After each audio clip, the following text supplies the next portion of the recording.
Barmer Lok Sabha seat में किसकी हो रही है जीत, कौन सा प्रत्याशी रहेगा मजबूत। चुनावी विश्लेषण करने वाले हैं आज राजस्थान की सबसे चर्चित लोकसभा की सीट बाड़मेर का। जी हां, वही बाड़मेर लोकसभा सीट जिस लोकसभा सीट के ऊपर हुआ है त्रिकोणीय मुकाबला। आज चुनावी विश्लेषण करने वाले हैं कि बाड़मेर जैसलमेर लोकसभा सीट के ऊपर जो है वो कौन सा प्रत्याशी मजबूत स्थिति में है। अगर हम बात करें पिछले विधानसभा चुनावों के अनुसार तो विधानसभा के चुनावों के अंदर बता दें तो बाड़मेर की 7 विधानसभा की सीटों में से भारतीय जनता पार्टी को जो है वो 4 विधानसभा की सीटों के ऊपर जीत मिली। यानी कि जो है बाड़मेर के अंदर तो बीजेपी की खासी तौर पर मजबूत पकड़ मानी जाती है। वहीं बाड़मेर जिले की 7 विधानसभा की सीटों में से कांग्रेस 1 पर व 2 सीटों के ऊपर निर्दलीय प्रत्याशियों का कब्जा रहा विधानसभा के अंदर। वहीं जैसलमेर की बात करें तो जैसलमेर के अंदर 2 की 2 सीटों के ऊपर बीजेपी का कब्जा रहा। यानी कि टोटल बाड़मेर जैसलमेर के अंदर जो है विधानसभा के चुनावों का आकलन करें तो जो है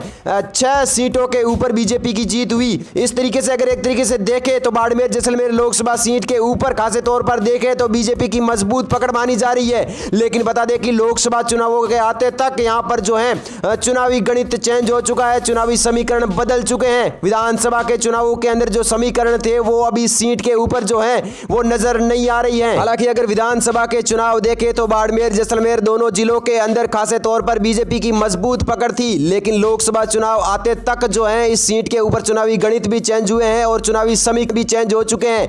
अगर अब बात करें तो बाड़मेर जैसलमेर व बालोतरा 3 जिलों की इस लोकसभा की सीट से जो है बीजेपी ने एक बार फिर से कैलाश चौधरी को चुनाव मैदान में उतारा व कांग्रेस ने आरएलपी से आए हुए प्रत्याशी जो है उमेदराम बेनीवाल को चुनाव मैदान में उतारा। यानी कि साफ तौर पर देखें तो हमेशा इस सीट के ऊपर जो है वो बीजेपी और कांग्रेस के बीच में टक्कर होती आई है। लेकिन इस बार जो है निर्दलीय रविंदर सिंह भाटी ने भी जो है इस लोकसभा चुनावों के अंदर अपनी ताल ठोक दी, जिस कारण जो है इस सीट का चुनावी समीकरण भी बदल गए। ये वही रविंदर सिंह भाटी है जिन्होंने विधानसभा चुनावों के अंदर शिव से निर्दलीय लड़कर जीत हासिल की थी।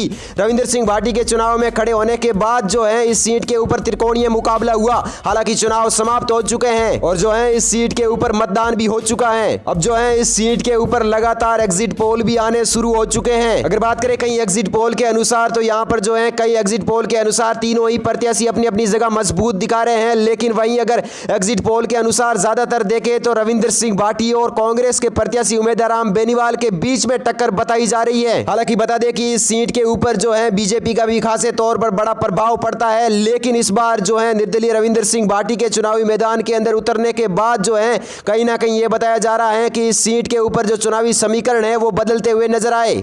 साथ ही जो है बाड़मेर सीट के ऊपर आप अपनी राय जो है इस वीडियो के नीचे हमें कमेंट करके जरूर बताएं। बाड़मेर लोकसभा सीट के ऊपर जैसे ही कोई नए एग्जिट पोल आते हैं तो उनके नतीजे क्या आते हैं वे हम आपको सबसे पहले बताएंगे। इसलिए उन एग्जिट पोल को सबसे पहले देखने के लिए हमारे यूट्यूब चैनल को अभी सब्सक्राइब करके पास में आ रही बेल आइकन जरूर दबाएं।